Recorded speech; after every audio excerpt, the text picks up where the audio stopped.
The New York Jets defeated the New York Giants in the final preseason game of the year. Next up, the Baltimore Ravens in week one of the season. Let's talk about today's game in today's Jake Asman show. Let's hit it and get it started. Hit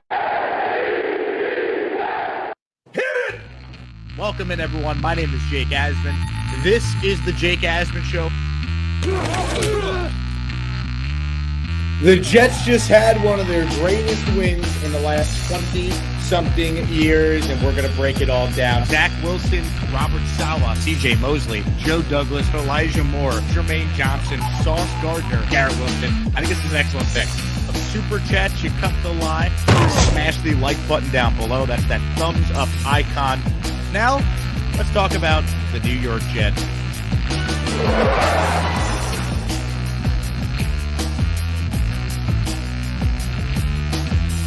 Here we go on a Sunday. Hopefully you're enjoying that thrilling Jet victory. The Jets are 3-0 in the preseason. By the way, Robert Saleh has never lost a game in the preseason in a stat that does not matter. That being said, great win by the Jets backups today. Chris Streveler might be the greatest preseason quarterback that we have ever seen. More on him, more on what we saw from the first team offense, which was not great, to put it lightly.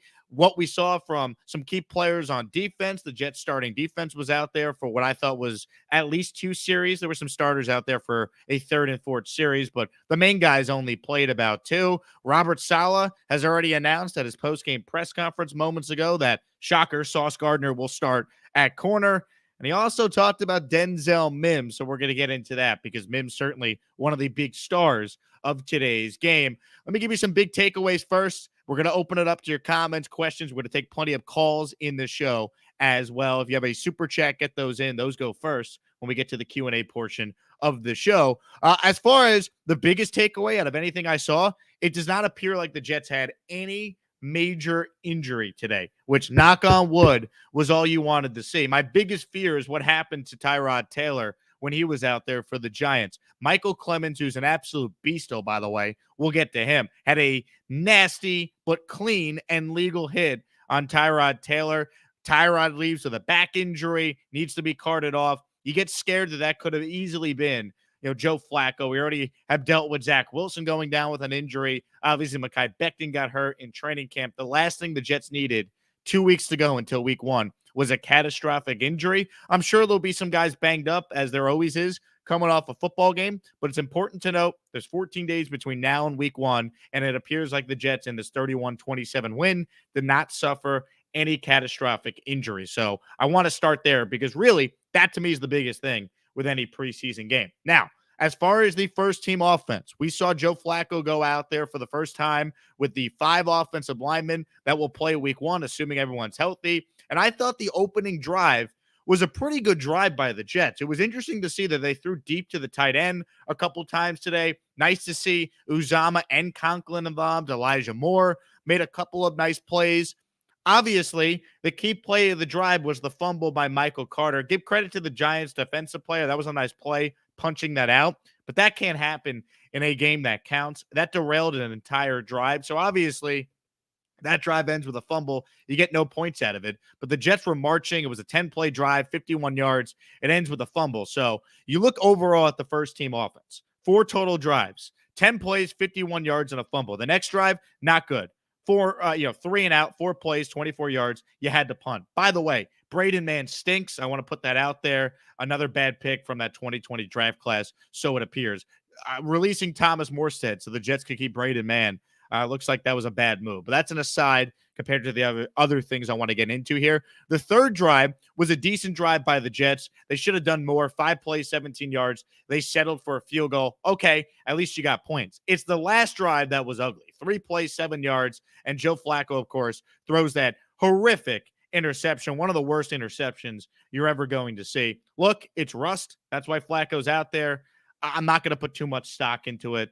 Ideally, that doesn't happen, but hopefully the one thing it does is maybe calm down all the hot take artists out there saying Joe Flacco's got to play even if Zach's healthy. Or what if the Jets start 3-0 or 4-0 and Zach's not back? They got to stay with Joe. Zach Wilson, based on everything we have heard, and Joe Douglas, by the way, during the game today, said Zach's rehab is right on schedule. pretty much made it pretty clear that Zach's not missing more than just a game if he even misses week one. We'll talk more about that, I'm sure, in this video. But 2 weeks ago, I'm not saying it's out of the question Zach Wilson plays week one. If Flacco has to play week one, I'm obviously okay with that. I think he'll give the Jets a chance to win. But that last drive there was ugly. He can't do it. He's got to throw that ball out of bounds. Flacco is really good in the pocket. He can make all the throws. It's when he's got to run outside the pocket that you lose a lot. And obviously, Zach Wilson's way better as an athlete than Joe Flacco is making plays downfield when the pocket collapses. So if the protection is good, I still trust Joe. The numbers overall, you see it on the screen, 7 of 12, 76 yards, 1 interception. They had points on only 1 of the 4 drives. But, if Carter doesn't have that fumble, they're getting at least a field goal on that first drive. They look good. The second drive with the punt, not good. The last drive, not good. So not ideal. You want more. But once again, the biggest thing, no major injuries. So anyone panicking over Joe Flacco, he is what he is. He's a 37-year-old backup quarterback. He's not going to come in and be Vinny Testaverde in 98 or Fitzpatrick in 2015. When Zach Wilson is healthy, he needs to play. We need to evaluate what he is as a player. We know what Joe Flacco is. He's a journeyman veteran quarterback at this stage of his career. There's value in that, but he's not the long-term answer here. So once again, when Zach is healthy, our guy that's throwing bombs and banging moms, he needs to go out there and play. It's as simple as that. Some other takeaways now. The first half in particular, I thought the starting defense against Giant backups looked good. And I want to emphasize that because let's be real, the Giants didn't play Daniel Jones. They didn't play a lot of their starters. Some of their starters were out there, like Kenny Galladay, who stinks, was out there. But I thought the Jets starting defense did a nice job. Carl Lawson, getting him in some game action. That was certainly encouraging. I like seeing Lawson out there doing his thing. Quinnen Williams with a big-time sack. Nice to see him get in there. And a guy who I thought really stood out, made multiple plays on the sack, had half a sack with Quinnen, was Michael Carter, and then obviously had that great interception. So I was really encouraged by what we saw from Michael Carter making some plays today. Quinnen as well. I thought the Jets defensive line, when the starters were out there, did a really nice job. DJ Reed didn't play today. They're being precautious with him. So when he's out there, you already know week one, it's going to be Sauce and DJ Reed. And that's the best corner tandem the Jets have had on the field since Darrelle Revis and Antonio Cromartie. I cannot wait to see that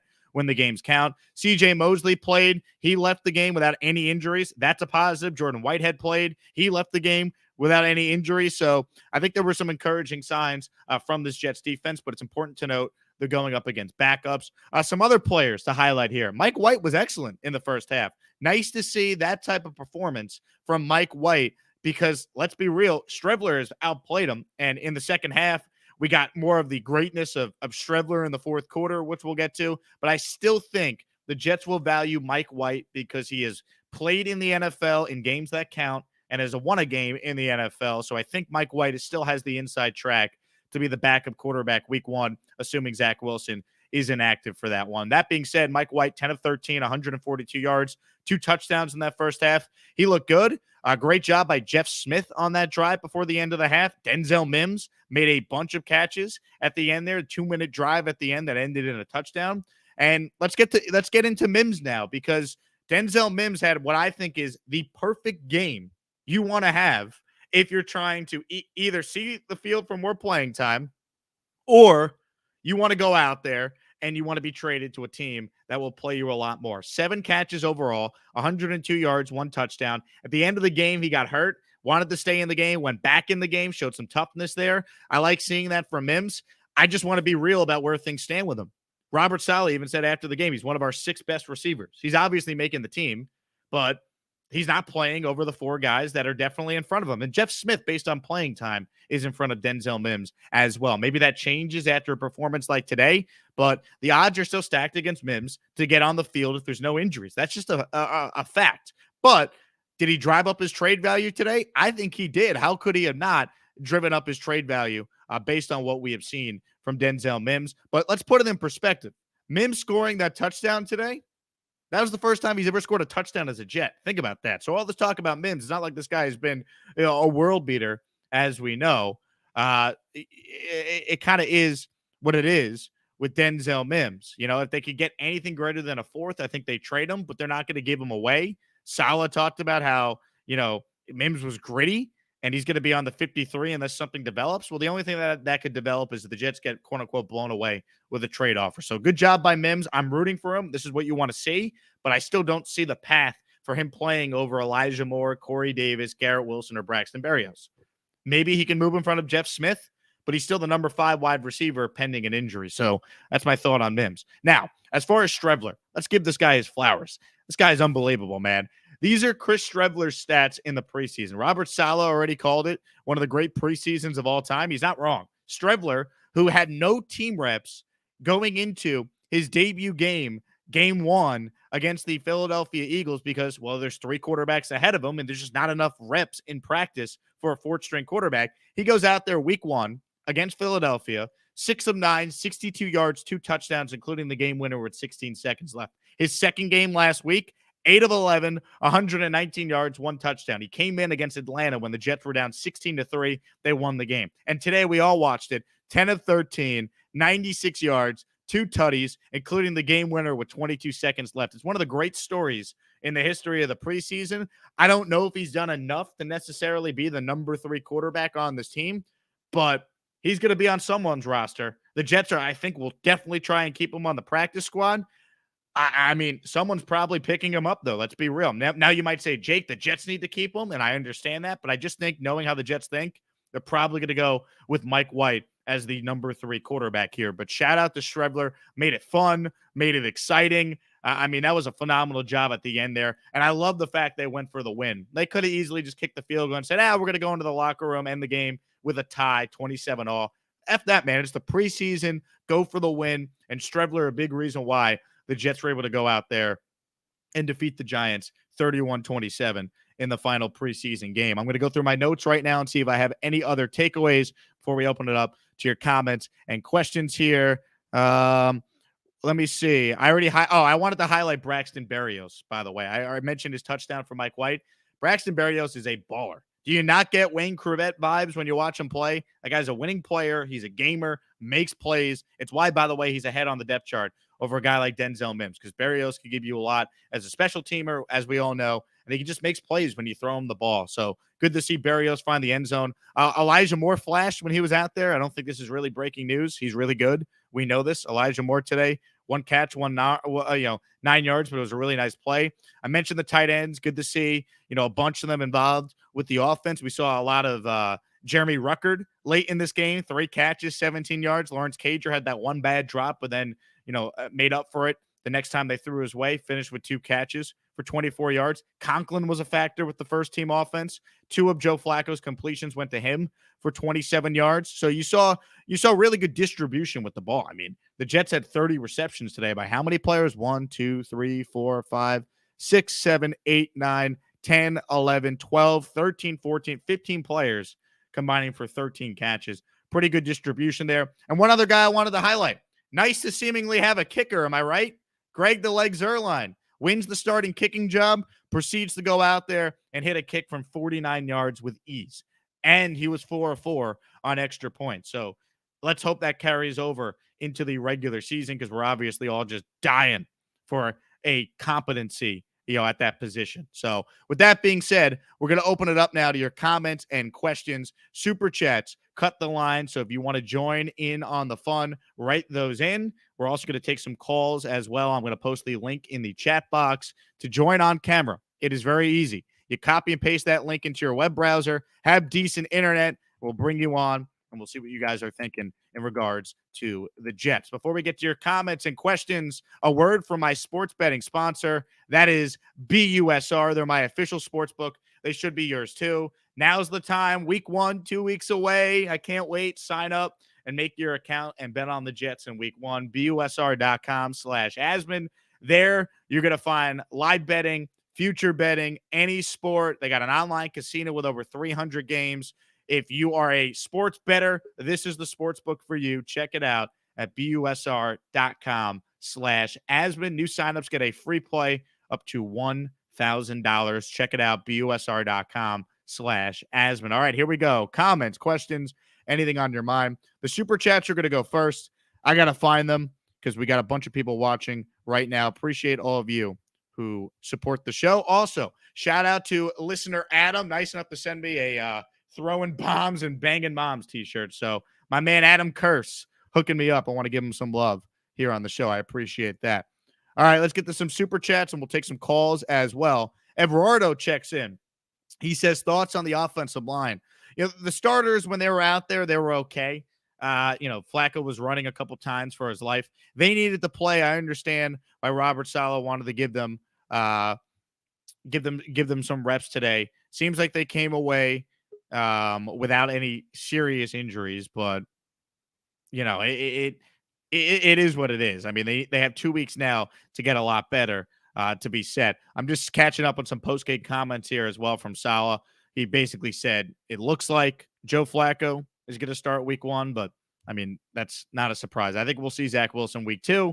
That's 3 weeks from now. That should be enough time. Edward says Mims is Corey's replacement for next year. We will see. I was impressed, obviously, by what we saw from Denzel Mims today, but if he's potentially a distraction in the locker room, they might be more inclined to move him. Now, to Mims' credit, the Jets haven't said he is, but if a guy doesn't want to be there, is his attitude going to be a detriment to the team? That's something you question. Mims did his thing today. Props to him, but the reality is he's still not in a position where there's an obvious spot for him to play more.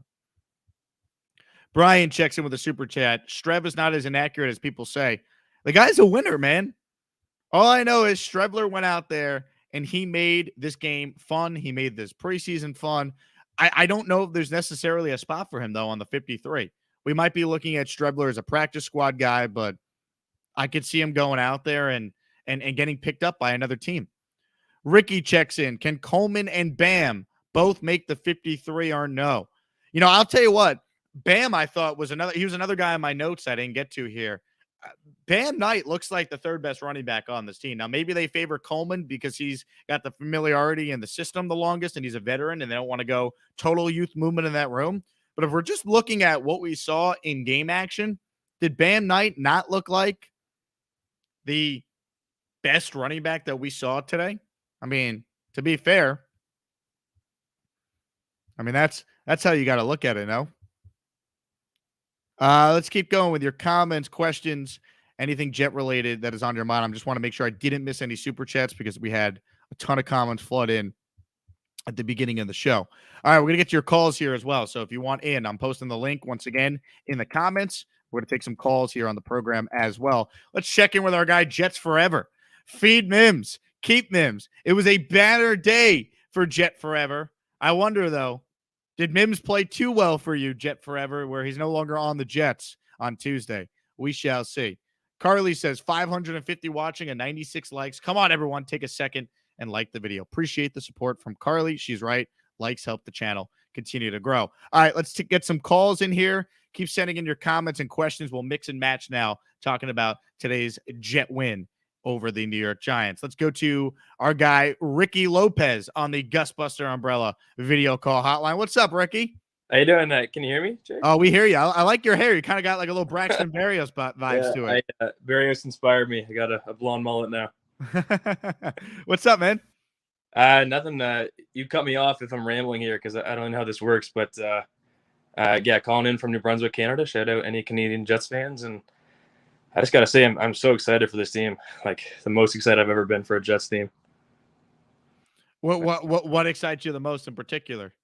I just think the depth. Like I don't know how we're going to cut this 53-man roster. Like I think of all these players I want to keep: Yeboah, Cager, Anai in the defensive line, like the two running backs, Coleman and Bam, like even Parks. I don't know how we're going to cut this roster, but I think we're going to surprise some people. I hope. I hope you're right, Ricky. Good call. And you're right. Parks, I think, belongs on this team over Ashton Davis. That's another thing I had down that I wanted to mention here. I mean, how could you watch these games and think that Ashton Davis belongs on a spot over Parks? Now, will they cut another 2020 draft pick? They probably should. That draft looks abysmal, and it gets worse by the day. But if it's in the best interest of having the best 53 players on the team, I don't know how anyone can sit here and say that, Parks belongs, or that Ashton Davis belongs on this team over Parks. Let's see. Duncan says Clemens has a motor on him, doesn't stop until the whistle. Clemens already got one now. He's already knocked out one quarterback. What We'll see how many he does when the games count in the regular season. But look, he's made too many plays all summer long for this just to be a fluke. I know it's preseason and you got to keep it in perspective, but Clemens is going out there and he's just making plays. He belongs on this team, obviously, and he will be, but he belongs in a situation where he's going to get some reps, I would say, week 1 against Baltimore. I'd give him some pass rush reps. I think they got a real diamond in the rough with Michael Clemens there. Franco says Douglas took accountability about the 2020 draft was not good. Of course he has, and he said they course corrected and changed a lot of things from a scouting and and draft process perspective going into 2021. Obviously, it worked. 2022 looks like a great class, but we're not going to know till we see it. By the way, very impressed by Sauce Gardner today. Can you think of a rookie that has come in at that position and doesn't even get tested through 3 preseason games?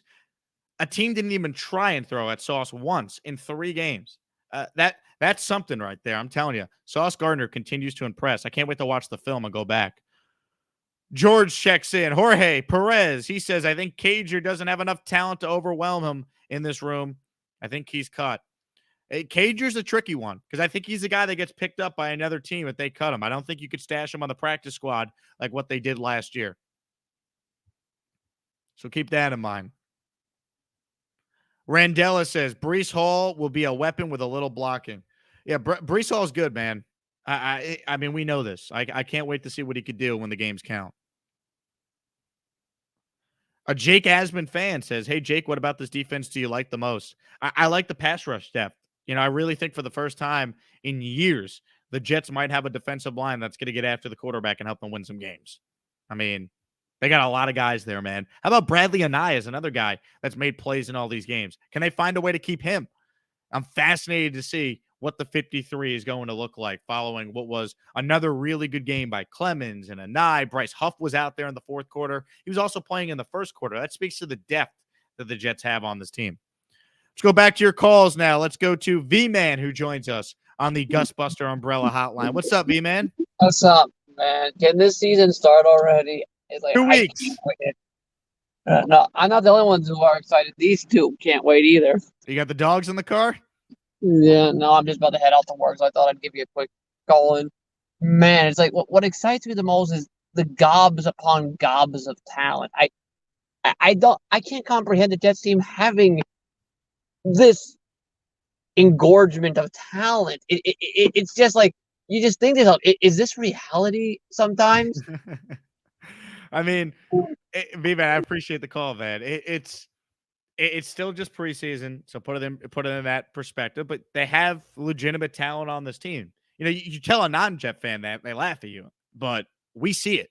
And ultimately, they got to prove it when the games count. They got to win games, as we all know. But they gave this stat on the broadcast that I hadn't heard. Ian Eagle gave it. By the way, God bless Ian Eagle for making these games so much better. He is the preeminent play-by-play voice in all sports. Certainly, in the conversation for the best at NFL or basketball, whatever. I love Ian Eagle. I want to make that clear. But the fact that the Jets had 4 players they cut and they were picked up by other teams, and that's the most in the NFL, it speaks volumes about the depth that the Jets have. That guys they're cutting are ending up on other teams. They're getting claimed because they have good players. Cutting this roster down to 53 is going to be tough. But they're going to do it. And we're going to have to see how it plays out. Owen says, healthy squad. Thank God. Thank God is right. That to me is what I thought was the biggest takeaway from today. The Jets came away, it appears, from this game healthy. Denzel Mims speaking now said it was a decision he and his agent made. Mims saying, I love the Jets. I don't have no problem with the Jets. Asked about his relationship with the Jets coaches. He says, it is what it is. It's my coaches. I have nothing but respect for them. We all know what the situation is with Denzel Mims. The man wants to play. Ultimately, there's not an obvious spot for him to play unless there's an injury. I like Saleh coming out and saying afterwards, he's one of our 6 best receivers. We're not just going to give him away, and he expects him to be on the team. That's all posturing. If you get a 4th-round pick for Denzel, I think they would trade him, but they're not going to be they're not going to be in the mix just to trade him for nothing. I know that's for sure. Super chat here from Jai. He says, Zach, injured will speed up his development. Pocket plays greater than run. I don't know if Zach's injury is going to speed up his development, John. I like the thought, but Zach Wilson missed out on valuable reps against Atlanta and the Giants in these joint practices. That, to me, is a bummer. Jason checks in with a super chat. He says, Sherwood looks like an NFL player. I thought Sherwood made a couple nice plays today. I'm glad I'm not alone in noticing that. He played a lot. He was third on the team today in tackles, had 4 solo tackles. He was around the ball a lot, which is a good sign. This is a guy that needs reps. He's a converted safety playing linebacker. This is a guy that needs a lot of reps. Jets Forever says Mims is a Jet forever. Not unless they trade him by Tuesday. Jets Forever. It could happen. Brian says, big Zach Wilson fan, but he looked like the worst quarterback we've seen this season already. Brian, can we stop with dumb comments? He played 2 drives in the preseason. It's his second year. If you're judging Zach Wilson based on what you saw on a drive and a half, you're just being an idiot. I mean, come on. Let's put it in perspective. We need to see what he is. Let's go back to your calls here. Let's go to Mr. Bonesy, who's joining us on the train. Mr. Bonesy, mute me off your YouTube. You're on the air. Mr. Bonesy, going once. And we don't have him. All right, let's try James from New Jersey. What's up, James? Jake, what's up, my man? How you doing, bro? I'm good. The Jets are undefeated, James. I mean, does it get better than that? Strevler freaking mania, man. I was sitting in the back of my seat. I was like, oh my goodness, is he really going to pull off a third comeback win this preseason? I say keep that man on practice squad. That man is too good to get cut, but, you know, it is what it is. I think he's going to get picked up, though, by another team. I think he's played too well. If the Jets want him, they're going to have to trade Mike White. Yeah, that's true, but we'll see what happens. But, you know, I think he'd be a good practice quarterback, but we'll see what happens, man. But I was just like, holy crap, this guy pulled it off again. I don't know how he did it. And keep that man Calvin Jackson. That man Calvin Jackson earns a spot on his roster as well. I think we have a – Yeah, no, I'll let you finish your point, James. But Calvin Jackson plays today. He was awesome. Yeah, he made the comeback win against the Eagles and made the comeback win for the Jets against the Giants as well. So I think he earns himself a spot on the roster. I think Bam has a roster spot, but we'll see what happens. But again, it's a good problem to have to cut NFL players and not someone who's going to be bagging groceries like next week, as people say. So it's going to be, you know, the future's bright, but now like keep everyone in a bubble wrap until Baltimore. That's how I see it. I like it. Great call. Great call from James right there. Actually, hold on. I think he had a point he wanted to make. I cut him off too early. I had a quick trigger. Let's bring James back on. James, finish your point. My bad. No, the only point was you have your high noon in your corner, man. Dude, James, how could I forget? You're the man who hooked me up with the high noon at the tailgate a couple of weeks ago. I got an unopened 12-pack of nooners in the fridge right now. Maybe we'll crack one open and celebrate a Jets win. There you go. Go enjoy it, my man. Enjoy it. James, I appreciate you, man. Great to see you again. Thanks so much for calling in. My bad for cutting you off. I just know we got a ton of people that want in, and I was a little too quick there. Eric says Michael Clemens for president. The Clemens counter is at 1 as far as quarterbacks injured. And I'm not making a joke of Tyrod's injury. Obviously, I wish him the best. You know, back injuries, that's a scary situation. But it was a legal hit. And Clemens has made plays all throughout the preseason. I think he's earned a spot to be part of the actual rotation on the defensive line when push comes to shove. Orpheus says, who do we cut on the defensive line? I don't know. They got a lot of dudes, man. Can they keep 10 defensive linemen? They might have to. They might have to. Honestly, like, I guess they're definitely going to keep 3 quarterbacks, but, you know, especially with Zach, but it was Zach's injury. But, man, like, you really need to try and create a space for some of the talent they have here. Anthony says Salah said Mims in the top 6 and making the team. This is not breaking news, though, Anthony. We knew Mims was on this team. The question is, will they trade him because he doesn't want to be the number 5 or number 6 wide receiver year 3 into his NFL career? That's the thing with Mims. It's not about if he was going to make the team. They were never going to cut Mims. The question is, will they get anything for Denzel Mims? I mean, that's the reality. I see Sauce Gardner speaking right now, and he says, I appreciate that they made me work to be a starter. As if there was any doubt that the player picked 4th overall was going to start. I mean, my goodness. Salah said they anticipate some heated discussions as they cut the roster. I'm trying to catch up here on some post-game quotes as we've been on the air. Yeah, look, we were just talking about this ourselves on the show. There's a lot of talent on this team. This is probably the hardest cutdown day the Jets are going to have in years. In years. By the way, for those who want to join the show on camera, you guys are always asking for calls. The link is in the comments if you want to join on screen. We'll get back to your calls as we go. Let's get back to your comments and questions as well, though. This one is from Jerry. He says, are you worried about Flacco's chemistry with tight ends? He's sailing passes over their heads. Well, no, I'm not, Jerry. I mean, it comes with reps. Flacco can make those throws. We've seen him do it. That's what the preseason is for. Salah talked about a little rust. That's why you played him. Look, Flacco wasn't good today. The first drive, he was very good. It ends with the Carter fumble, which was unfortunate. The second drive, they went out there and they went 3 and out and punted after 24 yards. Then they went out there and had the field goal drive. Then they finished with the brutal interception instead of just Flacco throwing it away. So there was some good in there. It was ugly, that last interception. But the biggest thing, no major injuries. The top 5 offensive line got out there, and they were able to get some reps. I mean, that's ultimately what you want to see with this team. D-Mar says, Strebler looks at Mims a lot in practice too. Strebler made plays. I think he belongs on this team. The question is, do they choose him over Mike White, who played well today? I don't think they will. T-Bone says, finally hitting like a solid team, all gas, no break. Hey, another name I want to mention. How about that hit by Quan Alexander? That's why that guy's here. Am I right? I mean, that guy making, what, less than $1 million the Jets signed him for, whatever it was? I mean, man.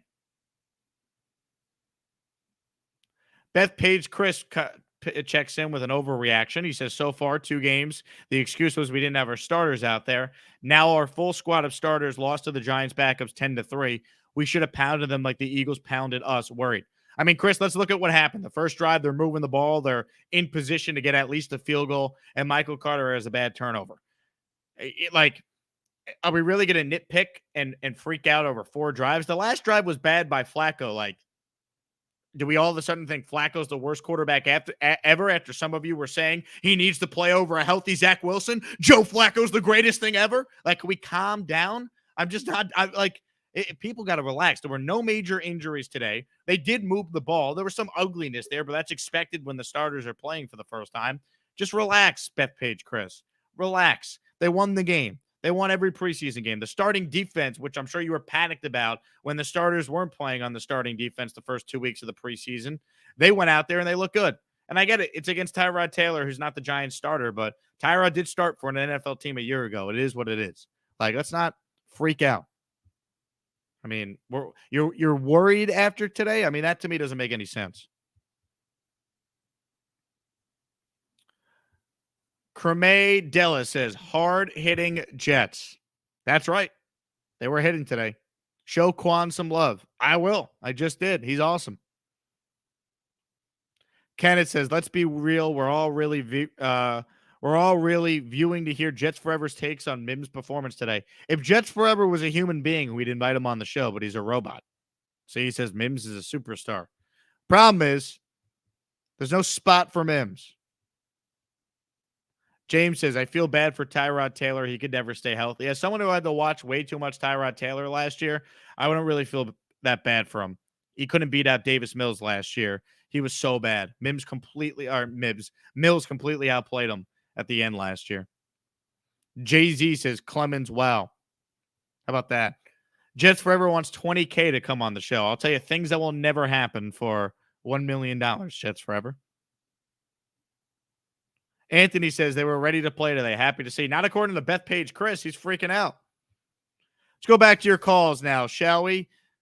Keep getting those questions in. We'll continue with the Q&A here on the postgame show. But let's check in on the Gusbuster Umbrella video call hotline with everyone's favorite. The great Carly joins us. Hello, Carly.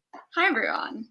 All right, second week in a row, you're on the postgame show, Carly. What are the biggest takeaways today? Here I am. Happy to be here. First of all, Joe Douglas's hat. Great. We need more throwback stuff. I know everybody feels that way. That's the logo that we all wanted, the throwback helmet to be this year. Joe wears the hat all the time, and the Jets decided to give us a black helmet instead.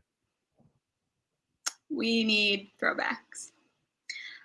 Secondly, Strebler, they got to figure out some way to keep him on this team in some capacity. If it's the practice squad or on the actual roster, doesn't matter. He's electric. He has to stay. We need him. So you're a Strebler fan. Noted. I am. I'm a big fan. You know, he won the Grey Cup and the CFL. I've actually been watching a lot of CFL. It's always on Friday nights when I'm like getting ready to go out when there's nothing else on. So I'm like, you know what? I'm going to pay a little bit of attention. So yeah, CFL fan. Good. Okay. I'm a Strebler fan. I hope he succeeds. Mims increases trade value today. And 2 more things. I'll wrap it up. Sorry, everyone who doesn't want to see my face. Sorry to you. The ratings have gone up since this conversation has started. Keep going. I hope so.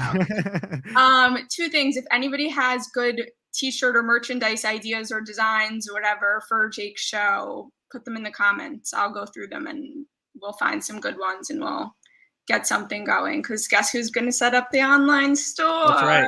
Everyone check out @Kicks by Carly. She's the one. You're now taking my points. I was getting to that. All right, plug I yourself. was going to tell you that I'm doing your shoes this week. So everybody will get to see some custom Jet shoes. And then they will likely be available to purchase to the general public probably around the first game of the season-ish. Have to see how everything goes. But yeah, so stay tuned for that if you are interested. And we're also going to work on doing a giveaway. Love that. Yeah. Is that it? I think so. I feel like I covered all my points. You did a great job. I think this was your best call yet. Thank you. Well done. Carly checking in on the Gusbuster Umbrella video call hotline. Carly's incredibly talented. Everyone make sure you follow on Instagram right now @Kicks by Carly. She's making me custom Jet sneakers that we're going to showcase on the show, and then we'll show you how you can get a pair for yourself when those are done. So check that out. All right, let's keep going here with your calls. Let's go to Omar. He checks in. What's up, Omar? Hey, what's up, Jack? Can you hear me well? Oh, I hear you loud and clear, man. Hey, I got like a piece of paper. I have so many points. I can't even get to all of them. Rapid fire. Give us the biggest takeaways. Listen, it's preseason, like you said, but man, the defense came out hard hitting. I'm glad you mentioned Quan because I'm like, yo, that hit got me out of my chair. I was like, yo, what was that? Where did that come from? Who was that? And when they did the replay, yeah, it was Quan Alexander still playing, the second quarter or whatever it was.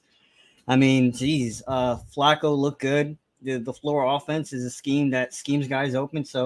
But he's having some difficulty getting the ball in certain situations where Zach does that, that crazy underarm stuff, that off schedule stuff. So that's the difference between Zach and everybody else is that when the play breaks down, who do we trust to best 100% to make the play? It's Zach. So when Zach gets back, like you said, he's got to play, man. And I don't know what else to say. There's just so many things. I'm excited, but again, it's a preseason. You know what? Shout out to Mims, man. Mims balled out, dude. You did. And you know what, Jake? I saw your tweet about the Flacco thing. I agree. Maybe we can calm down now. Flacco's number 2 and Zach is number 1. But I disagree with you with Mims. I think Mims needs to stay. You said if we get a 4th for him, trade him. I think we have to keep him. But I think we also have to keep Strebler. We got problems here, good problems. But I don't know who has to go. We got guys that need to stay, but like they're role players, and the practice squad, you can get picked up from the practice squad. I keep hearing about that rule, so I don't know what we could do to keep Strebler. But I think Mims needs to stay. I think there's value to keeping Mims because you said it yourself. The moment Corey Davis or Elijah has a something, whatever it is, they miss a game. If Mims can play like the way he did today during a game when he's called up, holy crap. So, there's just so much that was good today. We came out and we looked like an actual team today. I think the play calling was more game play calling, So, yeah, I could go on and on and on. I'm going to stop right there. Thanks for taking my call, Jake. All gas, no brakes, man. Let's get the season started, man. Omar, great call, man. Always love the setup Omar has with the monitors there. He's got his own mic. This guy should be co-hosting the show with me more often. Good stuff there from Omar. I understand the opinion on keeping Mims. I'm looking at it from this perspective. If you could get a 4th round pick for a guy that doesn't want to be here because he wants to play, and I just worry that could potentially be a distraction in the receiver room and all that, I would do it because I think Jeff Smith's decent. So I'm okay with that. And then that maybe then creates a roster spot for a guy like Calvin Jackson to make this team. Look, they're not just going to give away Mims, though. Like, if you're only getting a 5th or a 6th for Mims, don't do it. If you're able to get a 3rd, I think you got to do it. I don't think they're going to be able to get a 3rd for him, but I mean, they turned Chris Herndon into a 4th-round pick last year, so I don't count Joe Douglas out for anything. So I'm just trying to put it in perspective. I'm all good with keeping Mims on this team as long as Salah and company think he's not going to be a distraction because he wants more playing time. Because you're right. If something were to happen to one of the top 4 receivers, Mims in theory could slide in and play. So that's definitely something you want to consider. Ron with a super chat. He says, Jake, I'm loving Sauce. I'm so glad we have our jerseys. Let's go. Shout out to my guy Ron right here. This jersey, he sent to me. So thank you to Ron. It's funny. I had already bought a Sauce green one, and now I have a Sauce black one. So I already got 2 Sauce jerseys before the man has even played a game in the NFL. We need him to be really good. I think he is going to be good. Find me a rookie corner, which is one of the toughest positions to adjust to playing in the NFL. Probably the toughest besides quarterback. That doesn't get tested once. Sauce was locking dudes down. No one even threw his way. Like, Sauce is the real deal, man. I mean, he wrapped up an impressive training camp by Robert Saleh naming him the starter immediately after this game today, as if there was any doubt. Greg checks in with a super chat. Prayed for no injuries and for the defense to look okay. No injuries and the defense looked better than okay. LFG Jets. That's why I think everyone's got to calm down with any potential concern about the first team. They played 4 drives. They should have had points on 2 of them. Obviously, the Michael Carter fumble can't happen. The last interception Flacco threw was abysmal, but like I rather him make that mistake now than in a game that counts. Like Joe Flacco is a really good touchdown to interception ratio as a Jet, so it's not like that's a common thing from him. So I'm just not going to overly freak out. The biggest thing is there's no injuries, and they got 2 weeks now to get ready for Baltimore. That's the biggest thing. You got 2 weeks to get ready. Let's get back to your calls here. We're going international for this next one. Let's go to Adam in Costa Rica. What's up, Adam? What's up, brother? Great to talk to you again, Jake, man. I'm feeling really good going into this season. It's been a long fucking time coming. Hey, man, when was the last preseason where we're actually concerned because we have too many good players and we're actually concerned about all these cuts, man? I mean, it's crazy. What a fucking blessing. I got to say, I'm almost with that last caller, man. I'm almost like you keep Mims. If you can get a 4th rounder, you move on. But damn, I mean, why not keep him? Like, how many of our wide receivers got injured last year? Like all of them. And it's nice to have that 6th receiver. I'm kind of in the keep Mims camp, but I don't know what you feel about that. Yeah, Adam, it's a great point. I honestly, I'm back and forth on this because I see the benefit of keeping him in case someone gets hurt. And then I'm also like, well, if you get a 4th-round pick for a guy that has no future with you, I understand why you would do that. I mean, I guess, the Mims question really comes down to how do they feel about the guys behind him? What's their confidence level in Jeff Smith?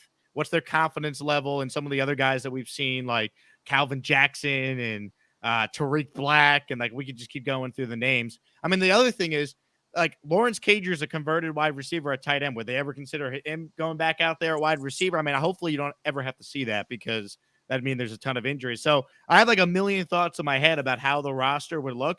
In theory, you keep him, but his value might be high enough now where you actually could get a lot for him when we didn't think that was a possibility just 3 days ago. These are what we call good fucking problems, Jake. That's all I know, brother. My man. Thank you to Adam for checking in. Kids show, Adam. Watch your mouth. My goodness. No, we're R-rated, I guess, after Jet victories here. Hopefully we get more days like this where everyone's excited, when games actually count. Let's see. Keep going here with your comments, questions, comments, anything on your mind. Super chats continue to cut the line. If you're new to the show, this is where I plug myself. We talk Jets every day on this channel. Live shows, exclusive interviews with Jets media people, former players, coaches, you name it. We've done it throughout the offseason as the season's about to start. The goal is to get to 20,000 by week 1, 20,000 subscribers. I think we're going to make it, but I can't do it without your help. So please hit that subscribe button if you're new and hit the like button if you're watching. The like is that thumbs up icon. It basically, the more likes you get per video, the more YouTube shows your video on people's homepage. And that's how many of you found me in the first place. So appreciate everyone for your support. This is a super chat from Kellen. He's next up. Kellen says, Jets Forever is right about Corey Davis. He needs to be cut, traded, or sent to Azerbaijan. I don't know what that means. Only use he has is if we could harvest his ACL for Zach. Kellen, I appreciate the super chat, but this is a really dumb comment. Corey Davis is better than Denzel Mims. Corey Davis's career speaks volumes over anything you've seen from Denzel Mims with 8 catches all last year. All right. Corey Davis is going to have a role on this team. He's a veteran. He's a leader. He was voted the team captain a year ago. What did Corey Davis do wrong today? He was thrown out once. He had a catch on 3rd down to move the chain for 9 yards. What am I missing with Corey Davis? What's your problem with him? I mean, come on. This is silly. You could be down on Corey Davis. He didn't have a good year last year. Too many drops, got injured, but stop it. Roger says, what tight ends on the bubble? Look, Cager and your Boa and Wesco. I mean, it depends how many they want to keep. That's the reality. Homo says, is Jermaine Johnson still on the Jets? He made a nice play today on the sack Clemens had on Tyrod Taylor. Not the sack, but the play where he got hurt. Jermaine Johnson got in there to force Tyrod to roll out, and then Clemens obviously delivered the big blow. Miguel says, no trade for Mims. It's not good business. It depends what you're offered. You mean to tell me you get a 3rd-round pick for Denzel Mims? You're saying no? You basically recoup the value in and what he brought to the table. You traded, you used a 2nd-round pick on him. Let's keep going here. Comments, questions, calls. Back to the Gusbuster Umbrella Hotline. Let's go to Jay, who checks in from Seattle. What's up, Jay? Well, maybe you hear me okay? Let's keep going. Mute me off YouTube. You're on the air. Don't mute yourself. Delete the YouTube where you're watching the show and only talk to me through StreamYard, Jay, and then you'll be good to go. We got that? You're muted. Unmute yourself.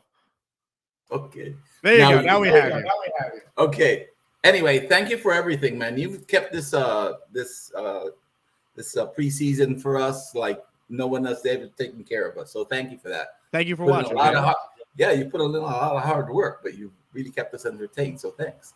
Hey, my concern is this: a hypothetical where Zach comes back game 2, game 3, whenever we decide to bring him back, and he underperforms compared to the performance that we did in the preseason, albeit all the preseason caveats that you may want to put, but that you don't see immediate progression in these first 2 games.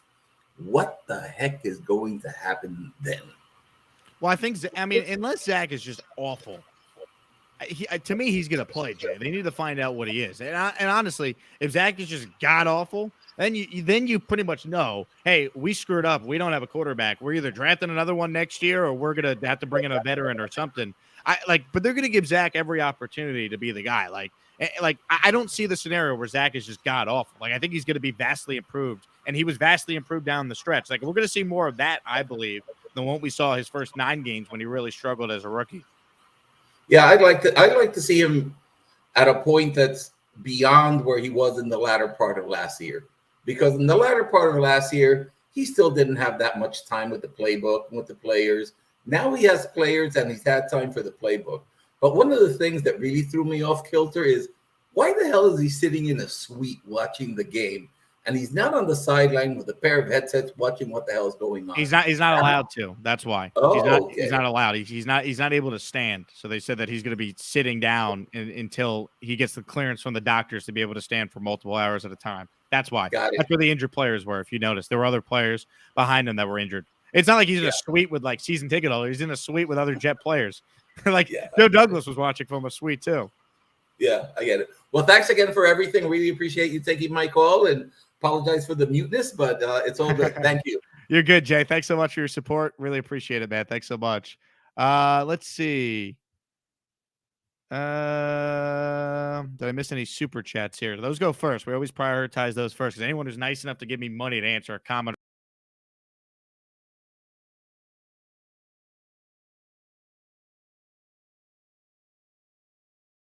Damn, I just got knocked off the air by Jets Forever. He got me. Got to change the password now to StreamYard. Just knocked me off the air because he couldn't handle the truth about Mims. All right, back to the calls we go here. Let's go to our guy, Luigi. Luigi, were you at the game today? I know you were a big I was at the game, brother. All right. I was at the takeaways. it wasn't You saw. It wasn't again, first two drives, man, they can't figure it out. Well, they should have had points on the first drive, but yeah, but the Flacco rollout, what is he doing? He's never rolled out in his life. So that was the fourth drive. Oh, well, that's why Zach Wilson's got to play, because Zach can make plays when he rolls out. Joe Flacco's 37 and is not mobile. Yeah, but that's what I'm saying. They have to dumb it down so he's not rolling out, right? Like that shouldn't even be part of his repertoire. He shouldn't even be trying that throw. It's not in his game. His legs are like slow.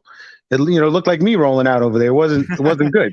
It was an ugly play, but I mean, am I going to freak out about it? Like, I know what Joe Flacco is. He's 37. Yeah. He's a backup quarterback at this stage of his career for a reason. But it's the preseason, and this is the time where you got to, shake off that rust, be out there.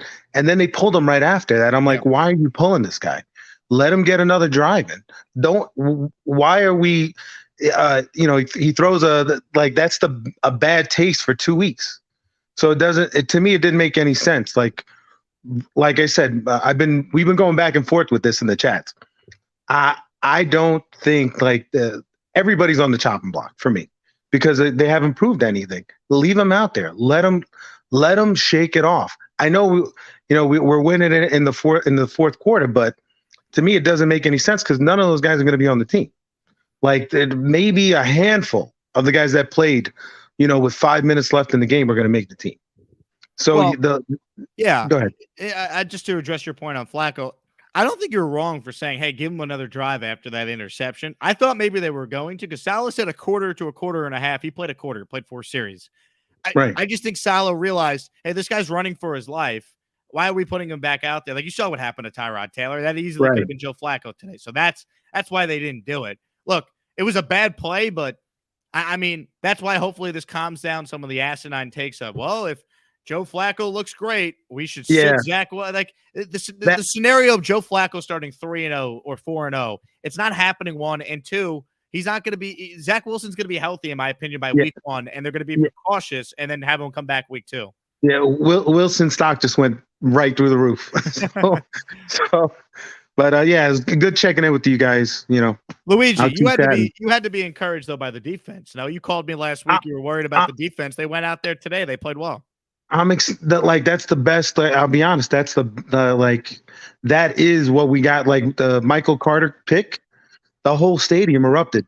There were a lot more Giant fans than Jet fans there today.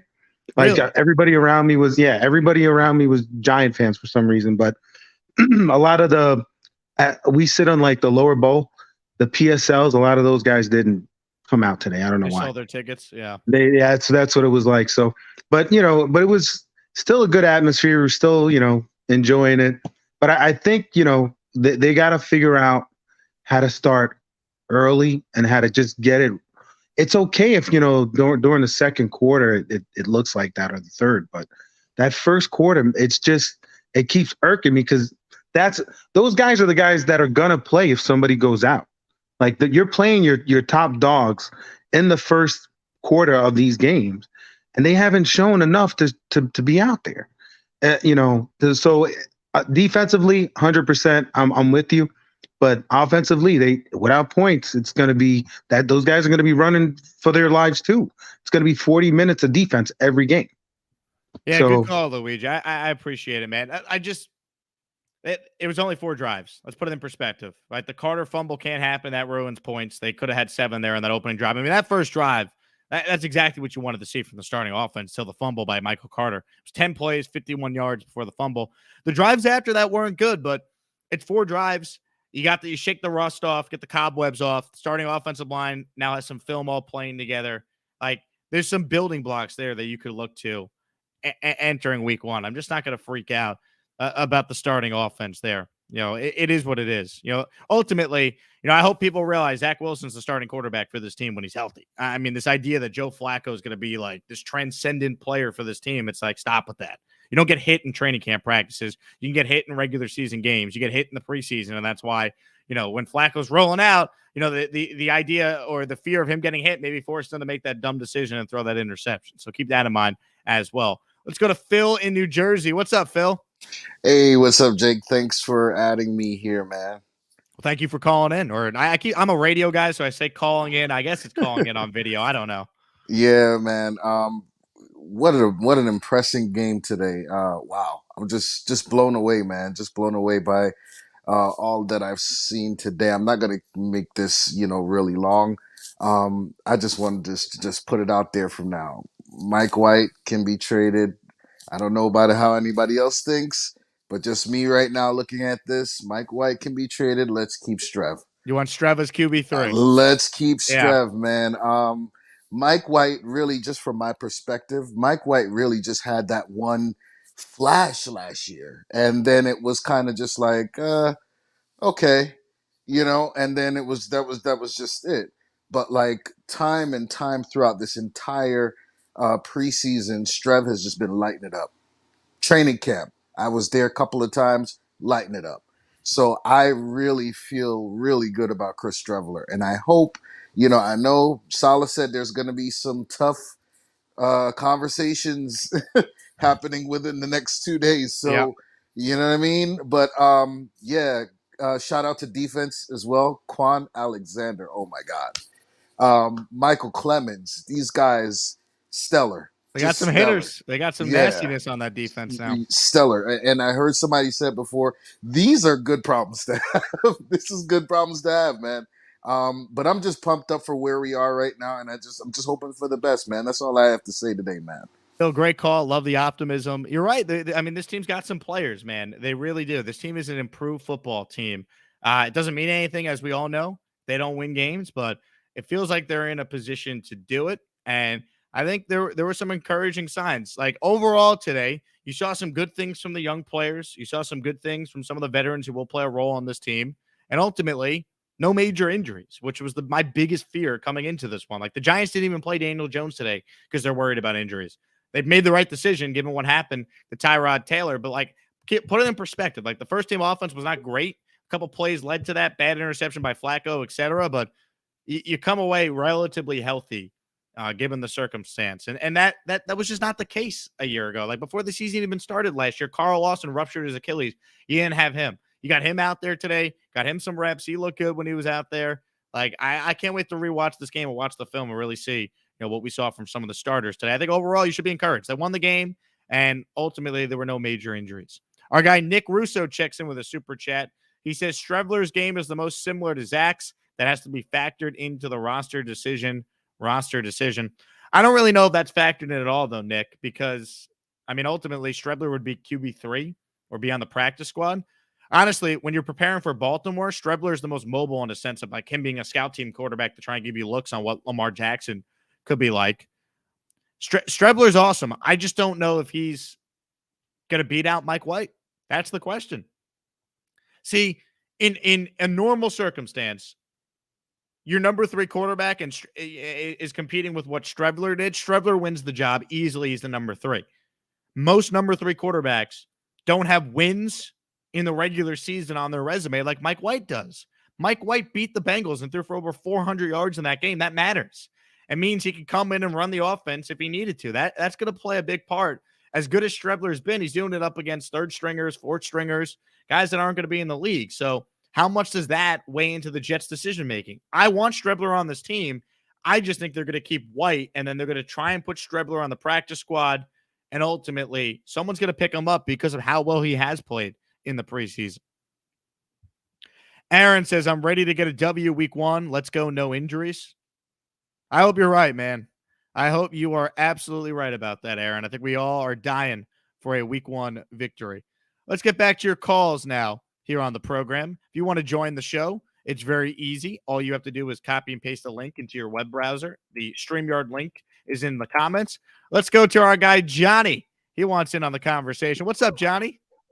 Well, haven't been here in a long time. I missed you, Johnny. Where you been? I've been taking care of business. All right. First of all, I want to reiterate Jay's comments from earlier about the job that you've done during this run up to this season. You've done good, boy. Really. Thank you, Johnny. I appreciate that. I have 3 things I just want to say simply about the game. 1, 2, 3. My favorite play of the game was not the play that Clemens laid out quarterback, right?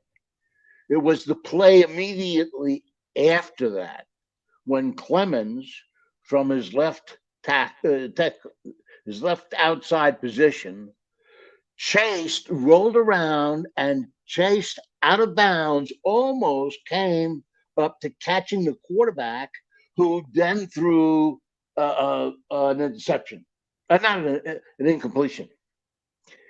It was amazing to me to see the guy still had that kind of go at that time.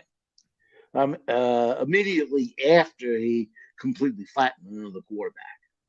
So that's number one. Number two, this is more about the Mike White situation. Weeks ago, we were suggesting, let's get Sims out of here and we'll get a 6th-round pick for Sims. Right? Well, okay. You want a 6th-round pick, go trade Mike White to somebody. He'll get at least a 6th-round pick.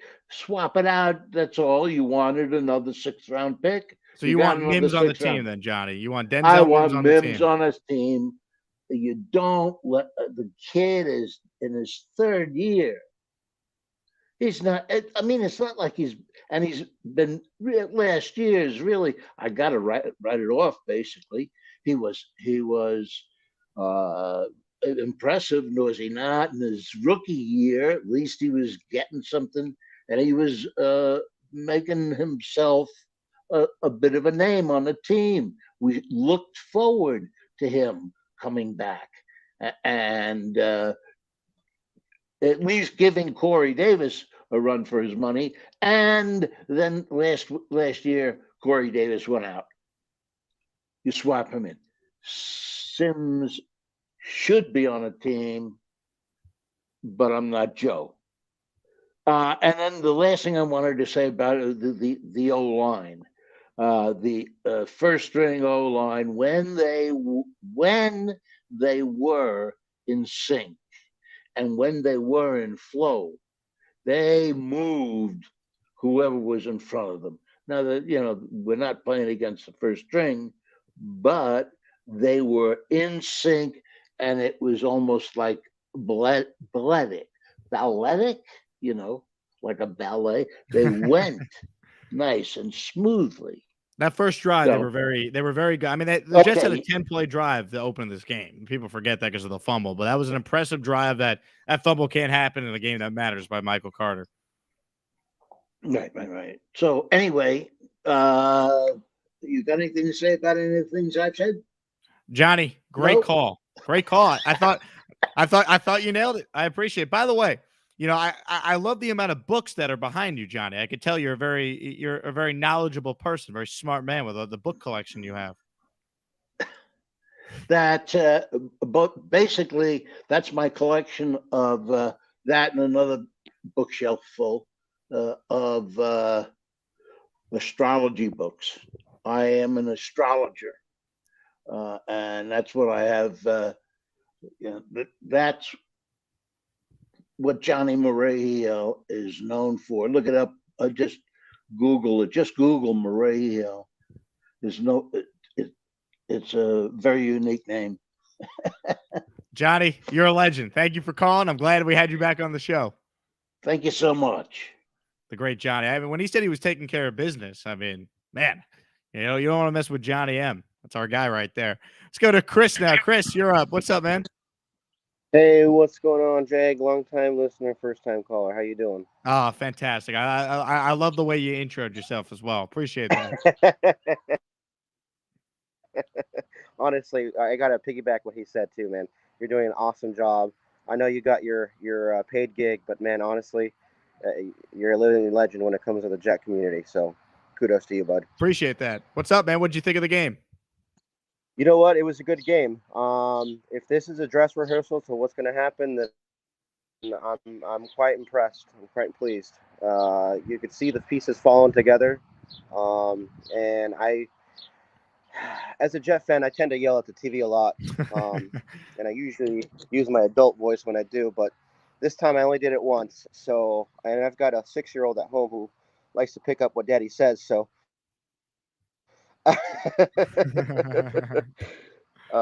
but yeah, other than that, and honestly, I was quite impressed.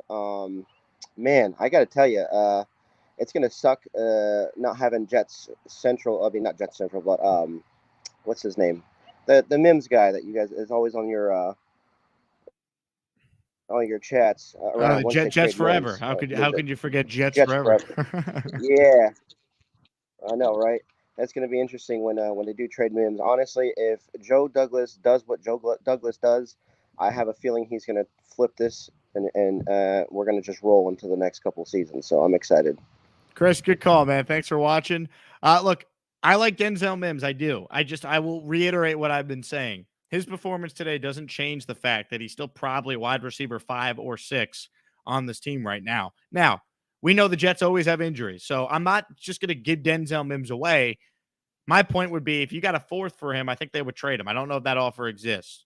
I hear Carolina is interested. All right. Are we sure Denzel Mims is one of the 3 best receivers on the Panthers? I'm not. Is he better than Terrace Marshall, Robbie Anderson, and DJ Moore? No. So, I mean, the team that acquires Mims, they have to put him in a position where he's obviously one of the 3 best receivers and he's going to play, because if he's number 4 on, he's going to be unhappy with where he goes there too. So it's a complicated situation with Denzel Mims. I like how Robert Saleh's like, he's one of our 6 best receivers. We're not going to give him away. Like, good. They shouldn't, but I wonder what his value is following a really good game today. Mark with the super chat. He checks in. He goes, great show. 2 Jets trivia. First, is this DB 6th-round pick out of Texas Tech is one of 2 players to intercept 2 passes in a single OT. Other, I'll put in the chat. Mark giving us a little trivia here.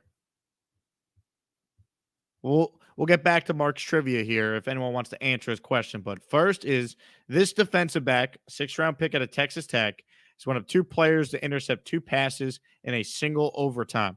I'm going to tell you, I have no idea who the player is.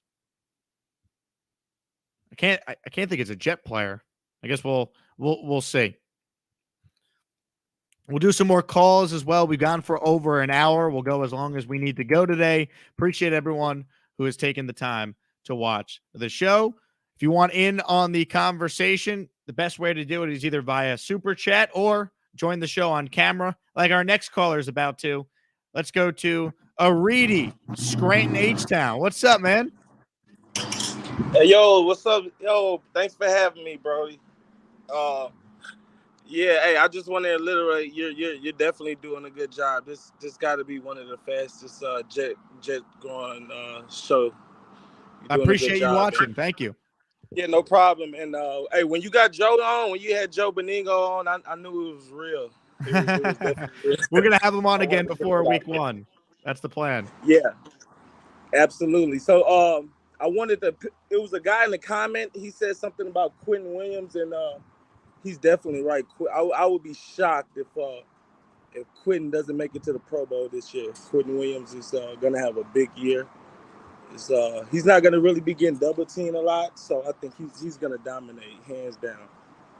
He's gonna be an All Pro. So he had a good sack. Yes, it's preseason, but I'm predicting like 12 sacks from Quentin Williams. Nothing less than 12 sacks. I love that, Reedy. I love that. Thank you for the call and for the kind words. Look, I've been on the Quentin Williams train for a while. Honestly, as far as him, year 2 in this system, more players around him, better players around him, I should say. I mean, last year Quentin didn't have Carl Lawson. Last year Quentin Williams didn't have Jermaine Johnson. Last year he didn't have Jacob Martin. He didn't have just the surplus of talent, Michael Clemens. Like, this defensive line is really good. Combine that with year 2 in the system, and I could definitely see Quentin taking a big step. Plus, let's not be naive. Quentin's playing for a big contract. He wants to be paid. The only way to do that is have that Pro Bowl level type season.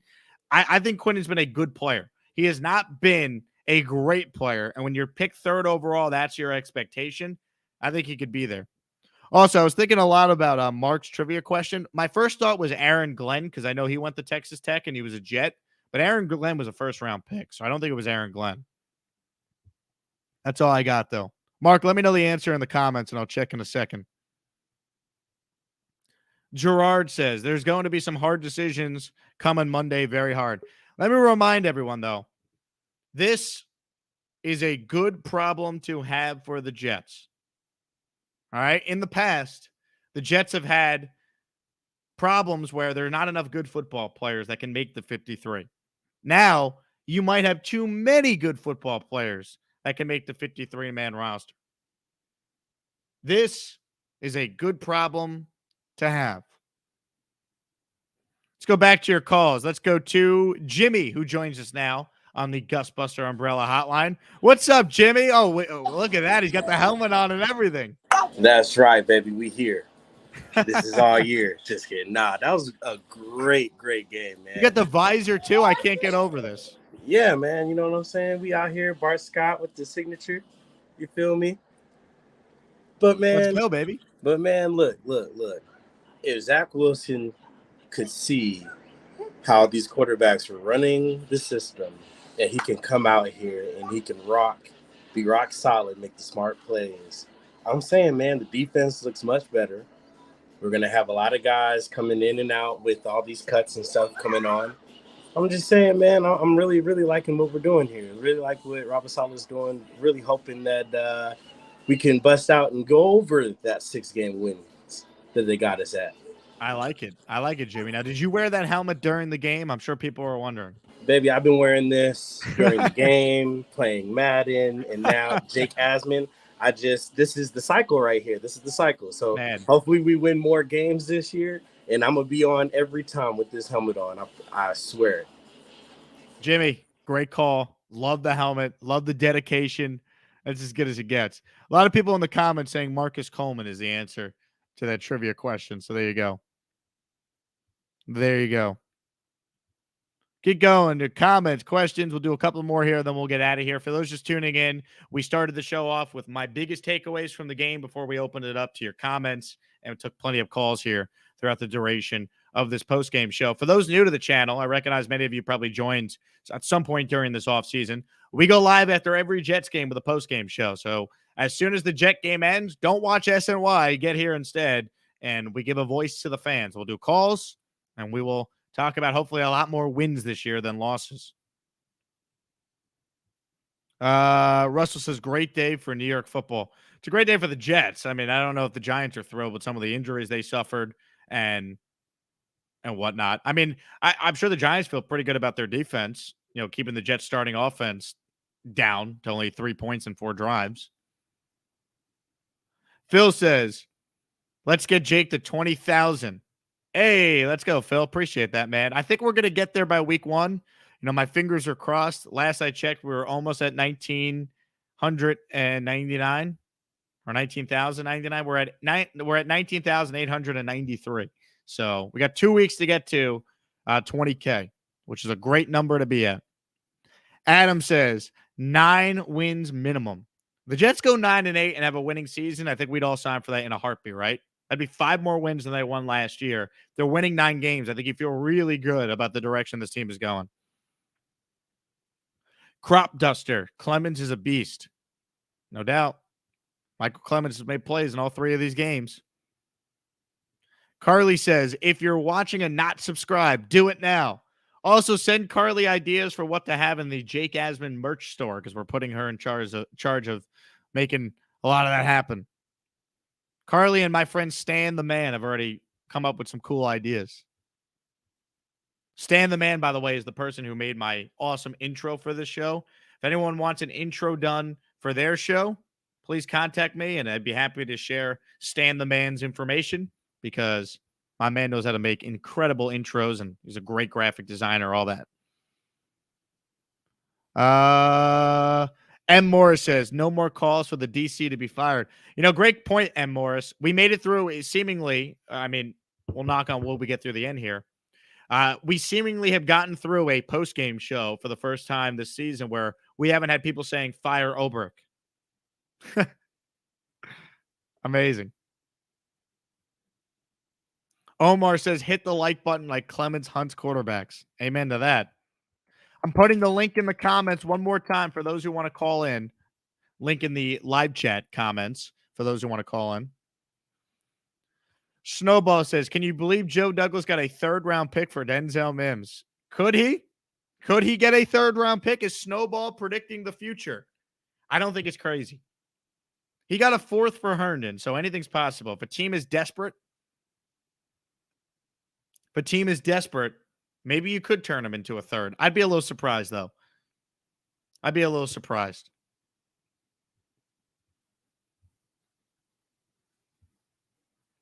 Anthony says, stash Strevler on the practice squad. The problem with that is I think he'd get claimed by another team. He's done enough. Aaron with a super chat. He cuts the line. He goes, prediction score for week 1. Love your show, Jake. I'm going to save this, Aaron. I don't know. I want to see who the starting quarterback is for the Jets before we give a prediction. I think it's going to be Flacco, but I'm going to wait on the prediction. But I will definitely give you one, Aaron. I'll give you one for week 1. Otherworld says he wants the Jets to be 6-5 with 6 games left. I mean, they're in a great spot if they do that because the schedule really softens up, at least on paper, down the stretch. Christopher says, bad news for Tua. He has to face Michael Clemens twice a year. The good news is he could switch his car insurance and save 10%. What a comment. Bart says, do your expectations of wins this year change at all after watching the preseason? No, they're still roughly the same, Bart. I still think the Jets are a 7 or an 8 win team right now. I'd love to be wrong and it's higher than that, but I do want to try to be realistic and temper the expectations. Jets Forever says Mims is now wide receiver too. Never change, Jets Forever. I'm glad you're having your day. Your guy Denzel Mims, who I'm pretty sure pays you to be his hype man, had a really good game today. He still might be off the Jets by Tuesday, though. Keep that in mind. Rob Power says, wasn't able to see the game today. Seems like mixed reviews on the starting O. It was a little underwhelming, Raw. I mean, they should have had points on their first drive. Michael Carter had a bad fumble. The interception Flacco threw was terrible. They moved the ball, though. There were some good moments. I like the play calling creativity with getting the tight ends involved. I mean, we saw a deep shot to Uzama and Conklin. I mean, when was the last time the Jets did that with a tight end in their offense? So, to me, there was enough to like from what we saw where I'm not going to panic over 4 drives. That's how I'd look at it.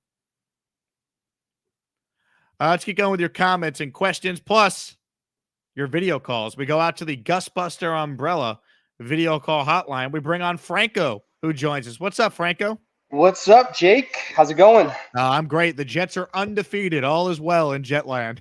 Yeah. So beginning the season when we, transactions, free agents, all these players, my concern has always been this run defense. And we did a pretty good job today stopping that run.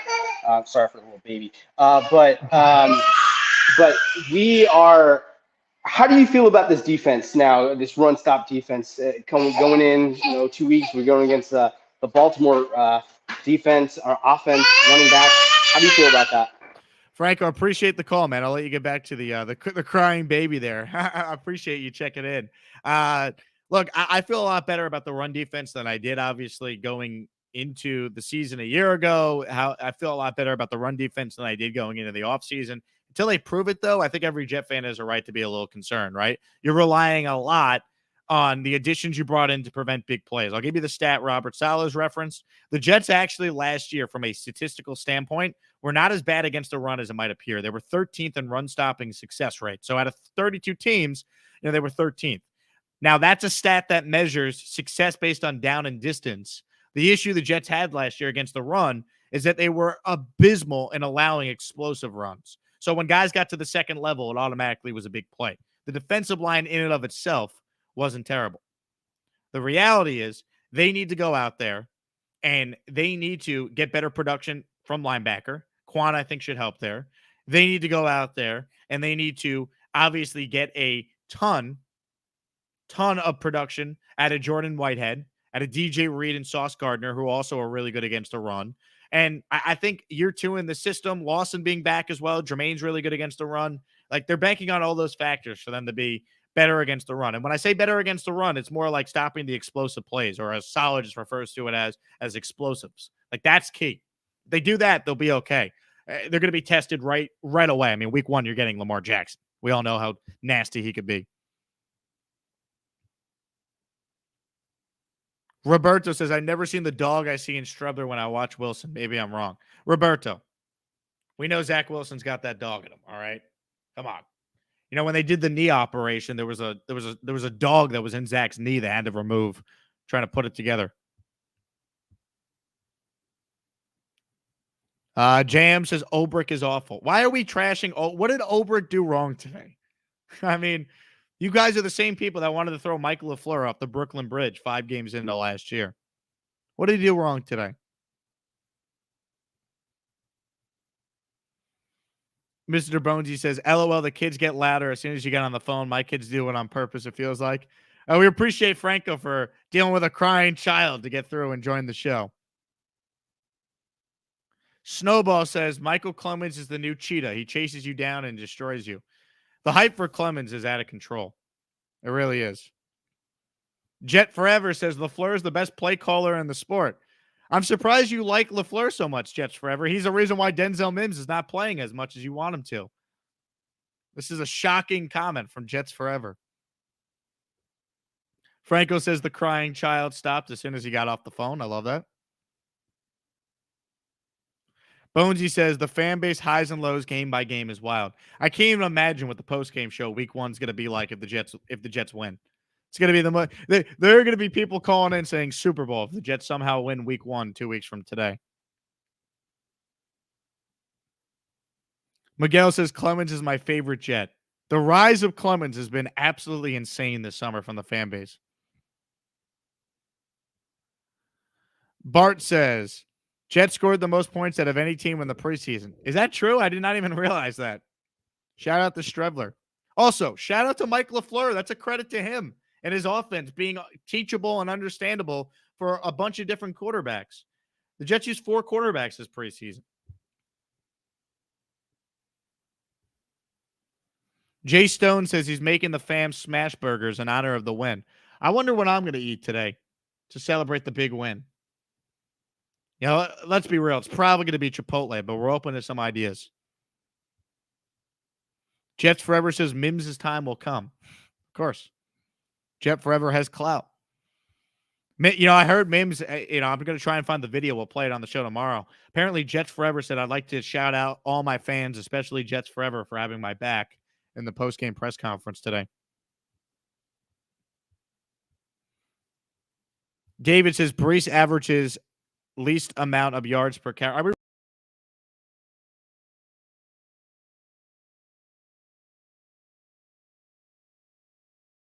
It's the second show in a row I've been booted by Jets Forever. How do you keep doing this, Jets Forever? You don't have that much power. Enough.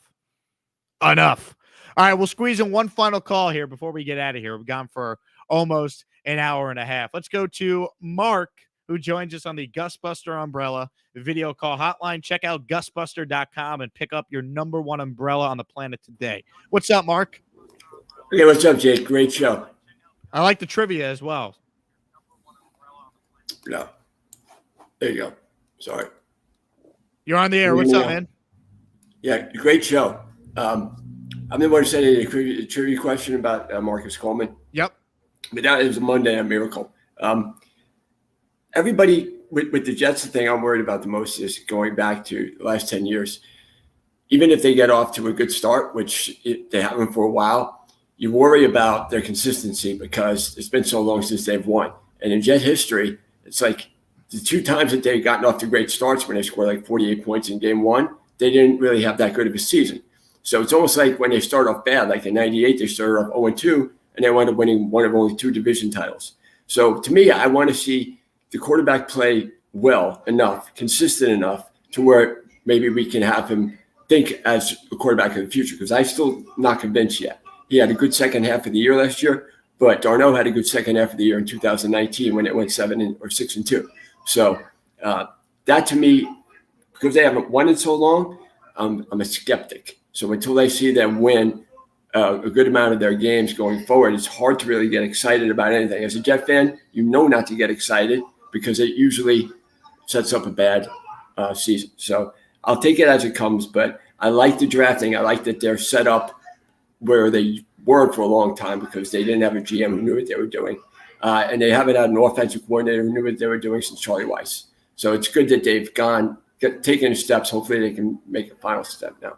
Mark, appreciate the call. The one thing I would say is if they get off to a good start, like that's better than starting 0-2 and hoping that they catch lightning in a bottle with Vinny like they did in 98. Like this team's got to win games, Mark, right? Like I don't care how they do it, but they got to do it. You brought up Darnold's 2019. I was underwhelmed by Darnold's 2019. You go back in that 6-2 second half, he didn't play great. He was okay. They won some games against bad teams. They beat Josh Allen without Josh Allen the last week of the season against Buffalo that year. When they played a good team like Baltimore, they got mollywomped and got destroyed on Thursday night. They won games against like Mason Rudolph and a bunch of just bad teams. Like they kind of lucked into that 7-9 season. They started 1-7. Like it didn't matter at that point. They got to get out to a good start this year. Their season can't be over by the end of September or by Columbus Day again.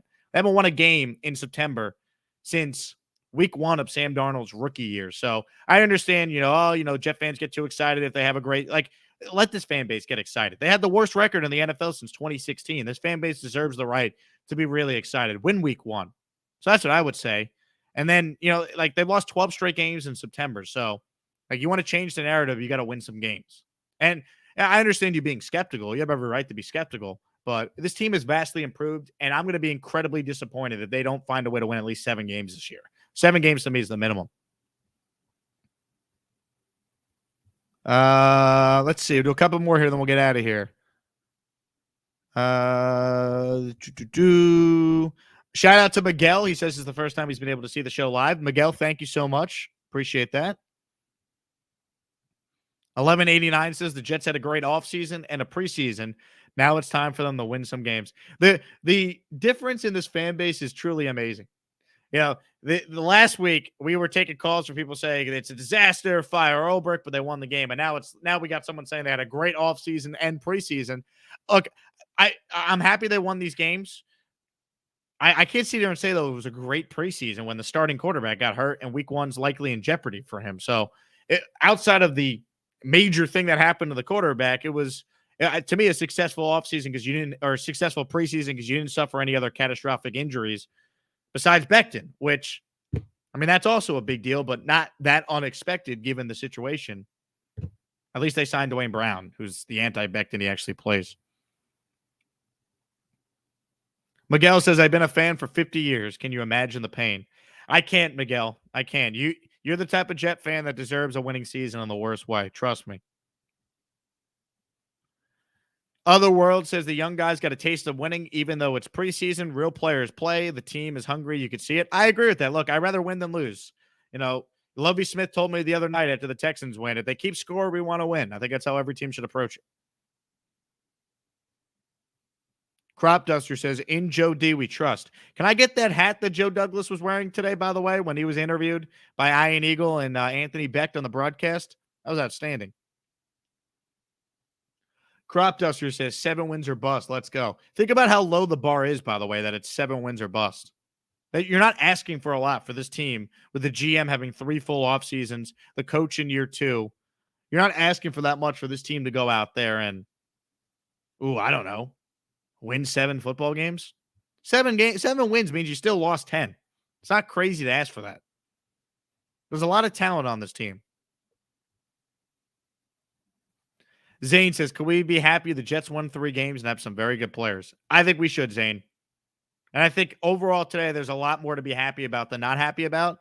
And ultimately, the games count 2 weeks from today. And that's the bottom line.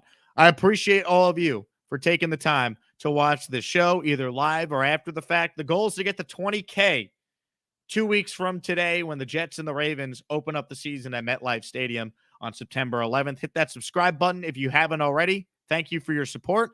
Please like the video on the way out. More likes means there's a greater chance YouTube's algorithm will show this video on someone's homepage so someone can discover the show for the very first time. Appreciate you all. Thanks for watching. Go Jets. An undefeated preseason. Robert Saleh has never lost in the preseason. Take that for data. Everyone have a good rest of your weekend. We'll have more videos on the channel talking Jets every single day this upcoming week. Have a good one.